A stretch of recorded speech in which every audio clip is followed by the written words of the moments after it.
Wilayah Aceh merupakan wilayah yang penuh dengan peninggalan sejarah. Salah satu peninggalan sejarah yang cukup terkenal adalah Taman Sari Gunungan atau dikenal juga dengan Gairah. Taman Sari Gunungan ini dibangun pada era Sultan Iskandar Muda yang pernah memerintah di tahun 1607 hingga 1636. Taman Gunungan atau disebut juga Taman Gairah dahulunya dibuat sebagai tempat bersenang-senang permaisuri Iskandar Muda atau Putro Pang.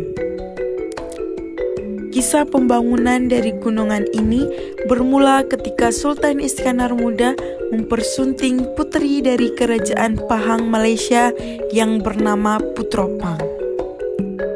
Sang putri yang diboyong Sultan Iskandar Muda Kerajaan Aceh ke Darussalam ini mengalami kebosanan dan rindu akan kampung halamannya.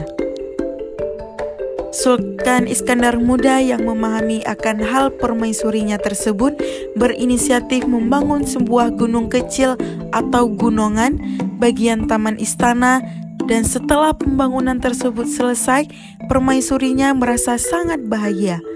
Hari-harinya banyak dihabiskan dengan bermain bersama dayang-dayang di sekitar gunungan sambil memajatinya sehingga Putri Pang tersebut tidak lagi sedih dan gundah merindukan kampung halamannya. Kami berkunjung ke Taman Sari Gunungan pada Kamis 16 Mei 2024 yang berlokasi di Jalan Teku Umar, Kampung Sukarame, Kecamatan Baitur Rahman, Banda Aceh. Untuk diketahui, bangunan tersebut memiliki 3 lapisan dan jika dilihat secara sekilas mirip dengan bunga. Pintu masuk yang menuju lapis ketiga itu berupa tiang batu berbentuk mutiara dengan mahkota di tengahnya.